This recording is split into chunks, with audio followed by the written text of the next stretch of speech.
Bank of India से 5 करोड़ 33 लाख की जालसाजी मामले में रांची सीबीआई ने कारोबारी जतिन सहाय और उसके करीबियों के ठिकानों पर शनिवार को छापेमारी की। रांची और कोलकाता स्थित ठिकानों पर छापेमारी की गई है। कई आपत्तिजनक दस्तावेज बरामद किए हैं। जीतन सहाय, रोमी साहा, मयंक साहा के साथ साथ 2 कंपनियां आइकॉन इंफ्रा और क्लियर इमेजिंग सर्विस के खिलाफ प्राथमिक की दर्ज की गई है। रांची के सहायक कंपाउंड स्थित आवास और ऑफिस में छापेमारी की गई है, जबकि रातू रोड के संगम कोठी स्थित ऑफिस और नामकुम के लोआडी में एक फ्लैट में सीबीआई की टीम ने छापा मारा है।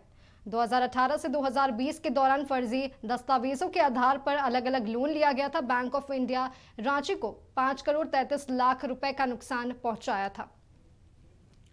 अधिक जानकारियों के साथ हमारे सहयोगी कमल कुमार हमारे साथ जुड़ चुके हैं। कमल, बैंक ऑफ इंडिया से 5 करोड़ 33 लाख रुपए की जालसाजी मामले में रांची और कोलकाता में सीबीआई की टीम ने छापा मारा है। क्या कुछ जानकारी है आपके पास?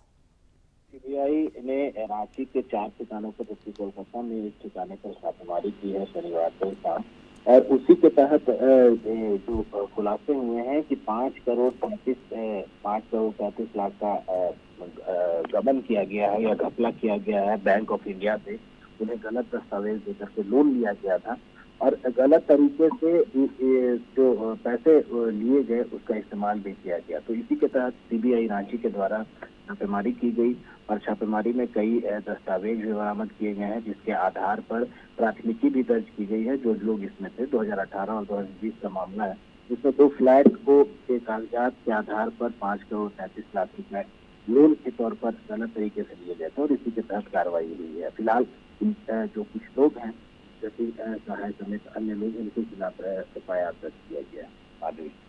जी कमल, बहुत बहुत धन्यवाद आपका तमाम जानकारियों के लिए। तो आपको बता दें कि बैंक ऑफ इंडिया से 5 करोड़ 33 लाख रुपए की जालसाजी मामले में रांची और कोलकाता में सीबीआई की टीम ने छापा मारा है। कई फर्जी दस्तावेज बरामद किए गए हैं।